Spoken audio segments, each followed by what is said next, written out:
What's up, Rockstars? Today I'm going to go over some rather old campaigns that don't have games. If you backed any of these, you should probably worry.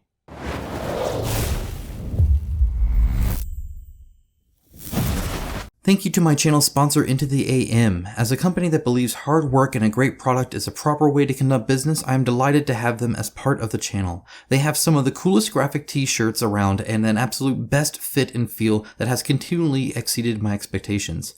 With new shirts arriving all the time and other products like boxers, hats, and even a monthly shirt club, I wholeheartedly recommend them to you. Check out the link in my description of this video for an exclusive 10% off everything they sell. Now, that sounds like a big Debbie Downer, and I don't mean to do that. Actually, I've kind of looked into each of these, and I'll be telling you my 2 cents on them, and they're not all super negative, except for the fact that these companies have had your money for 3-4 plus years even, and so have not delivered, but are still seeming to maybe sort of kind of. I worry that they're all close to an update that says, surprise, we ran out of money. But hopefully that never happens to any of them and we all get our games and everything's hunky-dory. Or, surprise, we need to ask for money. Or, surprise, we're never updating again. I mean, there's all sorts of different ones. Some are worse than others. This is in no particular order. What I will ask is, if you are thinking of a game right now, before you've seen the video, in other words, you know the subject but you don't know what I'm covering, let me know what first came to your mind. I can look into it more, for sure, especially if it wasn't on here. If it was on here, did I match what you thought? I would love to know. Perhaps you have more information than I do. After all, I did not back all of these, so I backed quite a few. So I'm in the same boat as a lot of you guys too. Without further ado, let's go ahead and jump in. I'm going to start with an easy one, Hell the Last Saga by Mythic Games. And when I say easy, I mean super complex and high profile. Just whatever. This was due back in June 2021. If you didn't know, the year is 2023 now, and we still don't have this.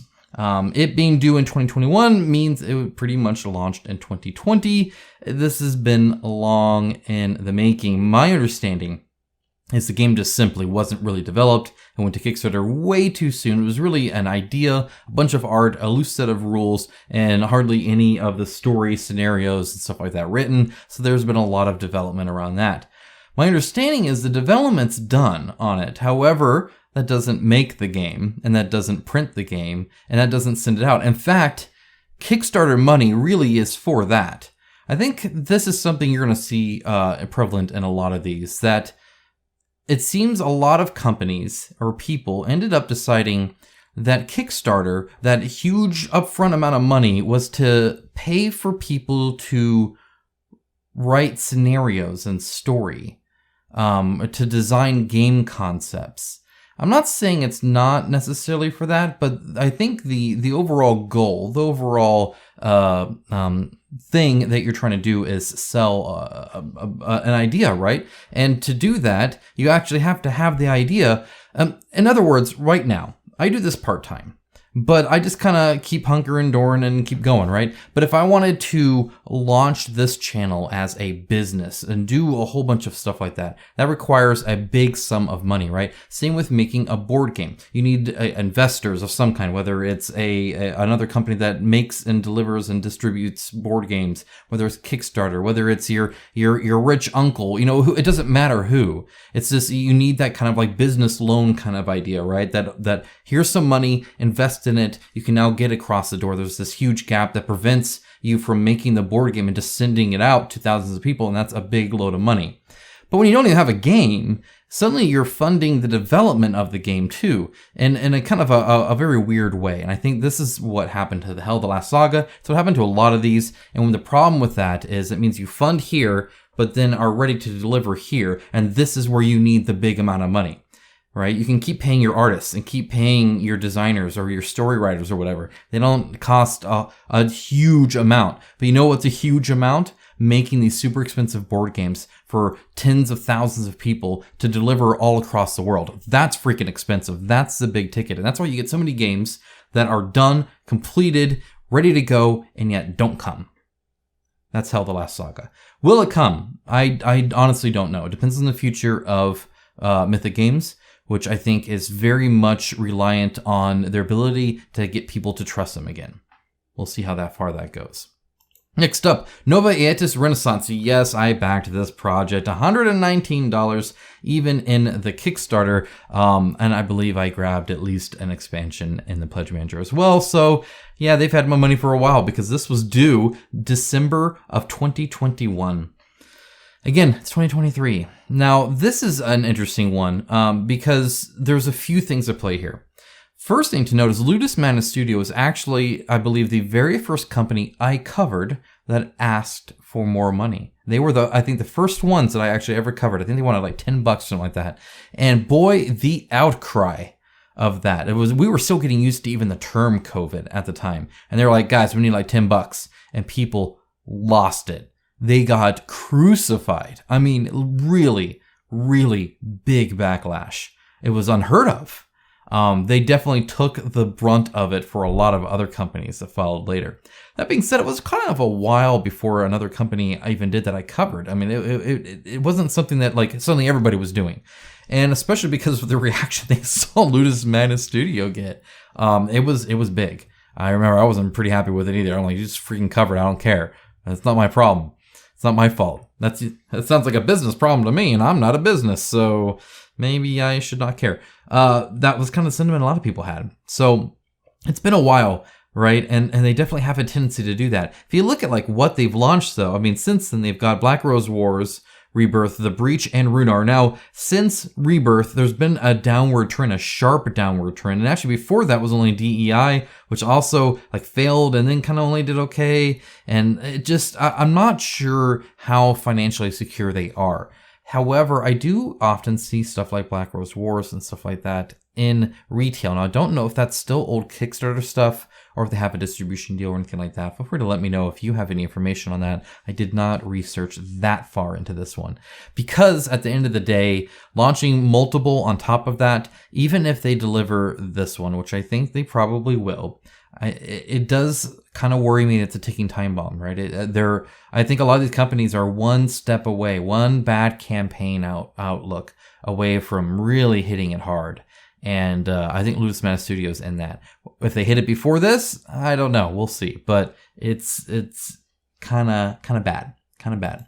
Next up, we have Neo-Morphosis Infestation. Again, another game that I backed. I backed this one at the 90, and I don't remember. It wasn't that expensive of a game, which actually almost kind of hurts it a little bit.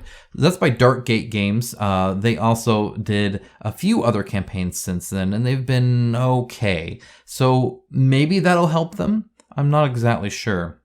But one thing I do know is I actually am still hopeful for this game. But I mean, guys, the date is December 2021 again. It's been a while. It's been a long time they've had my money. I don't remember what that money looks like. I was a different person when I backed this campaign. My kids were younger. They weren't all grumpy teenagers. They didn't give me a whole lot of back talk. They actually loved me. It was amazing. It was a whole different time. I thought I was going to play this with them. Now they grew up and got attitude. And I don't know. I don't know if I want to play with them anymore. I kid a little bit, but seriously, it really sucks when stuff like this happens. And then again, this wasn't that big of a game. So how it still isn't here is kind of worrisome to me. It makes me worry that it's a financial reason they haven't. Again, I think a lot of times companies would do what I call spinning plates. If you've ever seen like the people who have like the big poles and plates, and the idea is to keep them spinning. As long as they're spinning, typically it's good. But you kind of like you have like 5 or 6 or 7 of them, and you're trying to keep them all spinning, and eventually they start to wobble, and you're trying harder to keep it spinning. You're just trying to get it to keep going and not finish, not fall. And then eventually it does, right? And invariably does. It always does. And that's kind of what I worry, is that you get these updates for so long that and nothing's happening, and I feel like it's just white noise, right? It's just all fluff. It's information that, you know, they write the updates, sure, but how much substance is actually there? How long can they say nothing? Well, it's like listening to a politician, right? It's like, yeah, you spoke words, but you didn't say anything. Like just tell me give me some hard dates, some hard facts, some hard numbers of some kind. And I feel a lot of these we don't get. Stormsunder, Heirs of Ruin. This, guys. So this was due March 2022 is what it looks like here. But that is actually wave 2. If you scroll all the way down here, all the way down. Look at all of that unlocked stuff that nobody has. Fantastic. Look at all of that content that doesn't exist. We have May 2021 was for Wave 1. They haven't even finished Wave 1, nonetheless even started on Wave 2. This game was one of the funnest prototypes I've played. I have since actually even sent it to a patron who absolutely adored it. Played it with another patron of mine. It wasn't at the time, is now. And again, absolutely loved it. Everybody that has played Stormsunder, in my experience, has thoroughly enjoyed it. At least the prototype. Now, how close the prototype is to the final result of just even Wave 1, nonetheless the entire thing, I can't say. It's been so long at this point. It's been a long time since I even played the darn game. How much has changed? How much is different? How much will it stay consistent? I have a lot of hope for Stormsunder. I really do. And I do believe that Wave 1 will deliver. I think they're pretty close. I do worry about Wave 2, and I do worry about getting that surprise update. In other words, while I'm confident, I also wouldn't be very surprised if we do finally get that update. See, what Lazy Squire Games is doing is they are launching other campaigns and continuing to do this to help fund this. Because one thing, I almost wanted to say this towards the beginning, but I knew it would come up eventually anyway, so I just kind of naturally let it happen, is that almost all of the games I'm covering right now won't have made any money. They're all losses at this point. Like, they'll be lucky if they break even. You can't work on a game for 5-6 years and have it be profitable like this, because you still have to make it. And these games were, when it's not a real thing and you're not actually paying for it, it's kind of funny money, right? And so you have to learn how to manage it. Like it's different when you manage a game, like normally, and then when you suddenly get millions of dollars or something like that, and then have to deal with it, right? So it's difficult there. It's difficult just to budget something that balloons crazily out of proportion.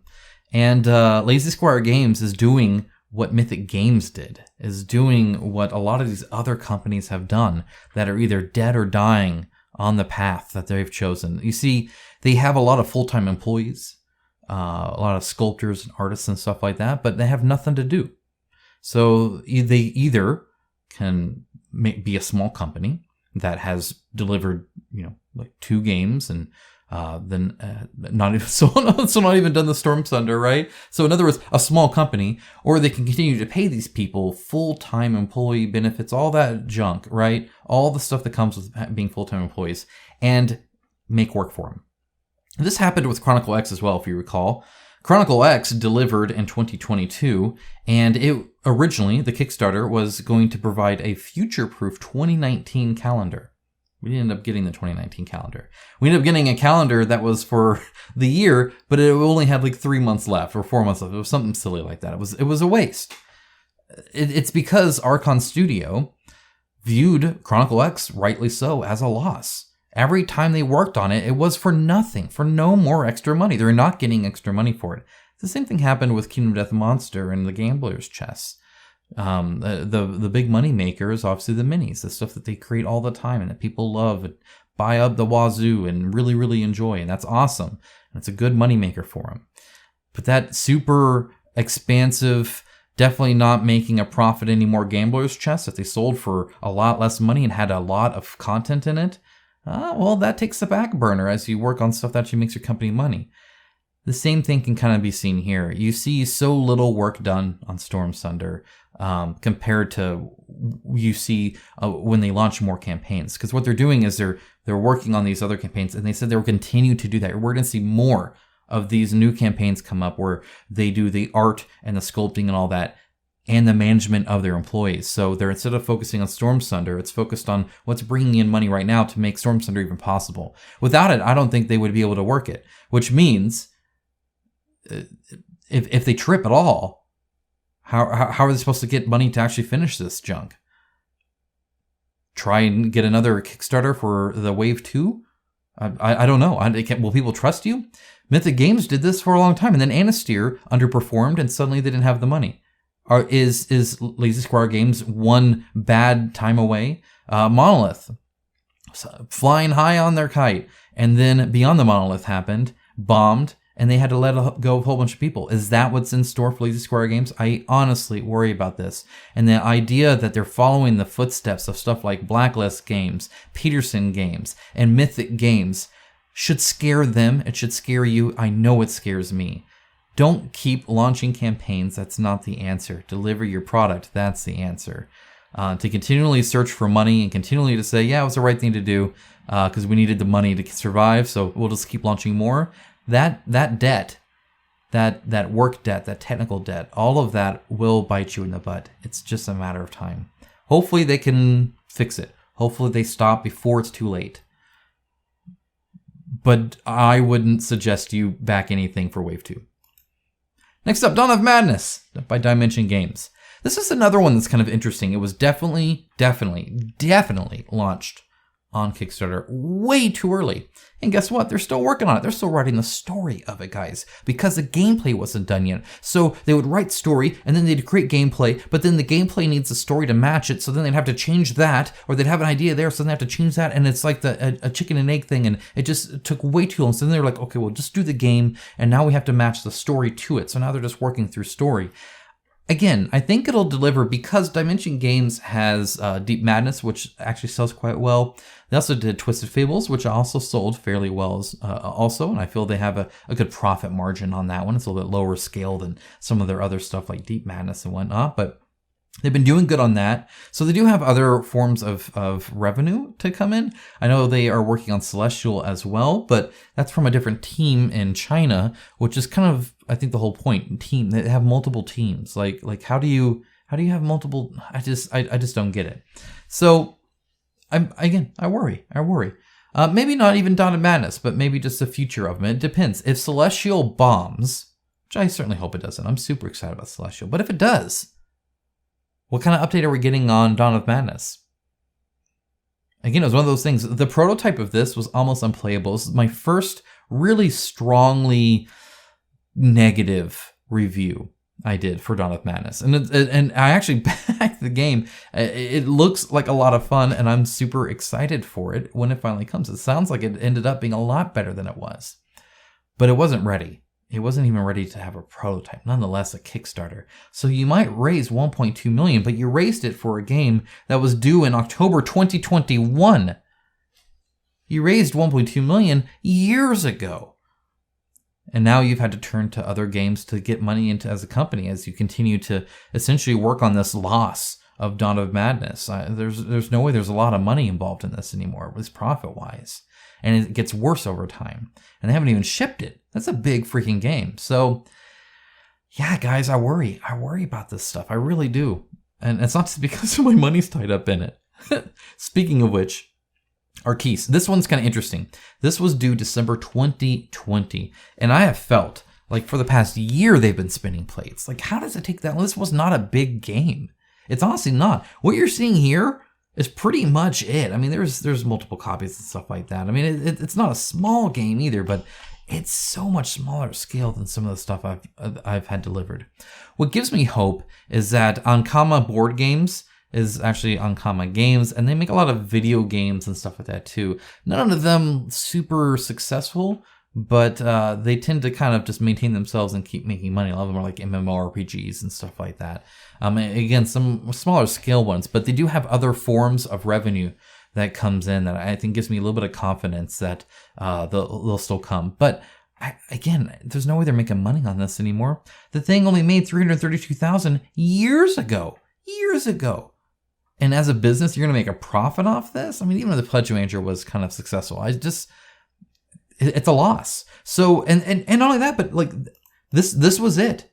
This was it. Are they even going to do more board games later? I don't know. I don't know if they'll continue.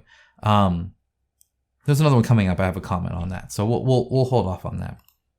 Shadows of Brimstone Adventures. For a while, I promised not to even cover Flying Frog Productions because they tend to just not care. They're really soulless, really cold of a company. They make Come On look friendly. Now, I'm not talking about in person or at their con or something like that, or even them as people. I'm talking them as a company on Kickstarter. Because what it is you're going to back their game, and then afterwards, they are never going to speak to you again. They will not respond to comments. They will not comment on comments that they've read, because I don't think they read them. I would put money that they have not read a single comment on their campaign since they've funded. Literally, it is that cold, that absent. And so I hated how that treatment of backers is. But at the same time, I really liked the game Shadows of Brimstone. Not in totally. I don't really like the city part of it, which I know is kind of abnormal. But the dungeon crawl, it's really good. Not only that, but I mean this looks really cool too. It's got Norse stuff and all that. So yeah, I gave them the early bird way back in early 2020, 2019, I think it was 2019. It was a long time ago, guys. Maybe even been before that. May have been like late 2018. Like, it was a long time ago. I was a little new guy and didn't know what I was doing, apparently. But yeah, I don't know. I think it'll deliver because they tend to have some retail presence, and they have a lot of support in the pledge manager. So they end up raising quite a bit of money, I feel. But yeah, it just sucks. It's so delayed. And it's such a big game. I do worry about any sorts of profit or future viability when it comes to stuff like this. I just worry. This one's a big one. Divinity Original Sin, created by Larian Studios. However, it was not run by them originally, though it now is. They kind of kicked that company out. Now they're taking care of it. Look, guys, this was due October 2020. Again, now it's 2023. Okay. Not only that, but it's pretty much gotten like practically a full redo. Because again, they weren't happy with how the other one was run, or developed, and so they're kind of taking care of it. What gives me hope for this one is, again, they have very successful video games, that they have other revenue streams. I will say this though. And this is, again, I said it with, or I was going to say it with Arkeis as well. It's quite telling when a company can successfully make critically acclaimed or quite successful, if nothing else, video games, which are highly technical, very complex, very involved, but then struggle with a board game. See, I think a lot of people view board games as like the more simple thing, right? It's not this advanced video game thing. It doesn't have this advanced AI thing. You have to, pay all these geniuses all this money to like program it, and it's not. There's not millions and millions and millions of lines of stuff like code that you have to deal with, or a whole bunch of different aspects like voice actors and translations and computer graphics and the technical support. And, all this other stuff that you're having to do, secure, user info and stuff like that. I mean, there's a lot involved in launching a very big video game. And yet they can do that. But when it comes to the board game, they kind of struggle a little bit. And it's because these are much more complex than I think we give credit as consumers to, and much more involved. And honestly, much less money in it. It's a lot less money in it, guys. There's nobody here just making bukus of bucks on this. It costs a lot, and so the profit margins are not that impressive. Unlike a video game where it costs a lot up front, but then, guys, it's smooth sailing afterwards. And if push comes to shove, you can make it on the cheap too. Board games, there's no ways to cut corners. You can't have your whiz kid programmer do the AI and the animation rigging, because he can. There's no option there. You have to manufacture it. It's a physical product, and then shipping that everywhere, it's a lot more than sharing a Steam key, guys. So it's interesting to see that. But inherently, these companies with other revenue streams, I think, have a bigger shot at it. So while it is delayed, while there's obviously some worry involved there, I think you will get the game. Now, I don't think you're going to get Village Attack Grim Dynasty. This is probably the one I'm going to have a kind of a harder stance on and say, if you backed this, give up. I honestly, I think it's healthier. I don't think it's healthy to keep stringing hope along. That's why I didn't like the Mythic Games refund policy, where they claim they're going to do refunds and then barely do any noticeable. It means they're saying yes, but it's really just stringing you along. You're not going to get your refund. Same thing kind of here. Reason I say that, you go to updates. Their last update was April 1st, 2022. What an April Fool's joke that is. This isn't coming, guys. This is not a thing. It talks about like the global state of shipping. It's not shipping the game. It's talking about how, hey, this isn't coming. Okay, people still haven't gotten the Everrain here in the U.S. and might never. It's bad. It's bad. I don't think Grimlord Games has a future, and I certainly don't think that they're going to be able to deliver all of Vigil Attack's Grim Dynasty to you anytime soon either. So, yeah, just move on. Consider it a loss. Try and learn from it. Try and be at peace with it. And I'm sorry I showed you this game at one point, because I almost backed this. This is one of the few bullets I did dodge, and I included it in my bullets dodged video, actually. Lastly, Heroes of Gods, The Master of Dreams. This one was due. Oh, I didn't tell you this one. This was back in June 2020 is when this was delivered. This one, or supposed to, August 2020. Okay. Now this is an interesting game. What I will say is that Fnatic Game Labs is not doing what Lazy Squire or Peterson Games or Mythic Games or all these other dumb companies have done that have ridden themselves into the ground by trying to chase after something that is invariably attached to them with a stick. It's always going to be one step ahead of them. They're very, very small. They put a lot of their own funds in here. That means that they're still working and doing all that stuff. And it seems that they'll actually deliver, though it has been a long process with tons of mistakes made. But seems to actually be happening-ish. So a lot of it is riding on a new expansion that they're doing. But again, it's one of those things where how many people will be willing to part with their money for it, right? That's kind of an issue that I see come up quite often, where even if you do deliver it, you've kind of committed political suicide in a way, right? You've killed your chances of being a company in the future, or at least at any sort of scale. I worry about that with like Mythic Games. Like who if they ever did get to a point where they launched another Kickstarter, who's going to back it? Are you going to back it? Am I going to back it? I doubt it. I mean, honestly, I just as much as Monster Apocalypse and all those other games seem cool, I don't know, man. I like my money and I like it to buy things and not just go to a company and disappear. So, yeah, I think you're going to get the game, but I mean, it's kind of iffy on how, do they have all the ones for replacements and stuff? I don't know. This was only for 540 backers for like forever ago, guys. This is like a very small scale thing. Was there anything that I missed? Is there something that you guys either backed or are part of that you think I should take a look at or should be included in this list? I'd love to hear your thoughts on it, what it is, and why you think it belongs in this list. Or do you think I was wrong on any of these? I'd love to hear your thoughts on that as well. Guys, thank you so much for always being there, for watching, for supporting the company. I am running a fundraiser for this year's worth of videos and all the different purchases that go along with that. This is an expensive hobby, and I am definitely grateful for all of you guys. There is a link down to it in my description below. Guys, thank you so much. Have a great rest of your day. I'll talk to you guys in real soon. Bye, guys.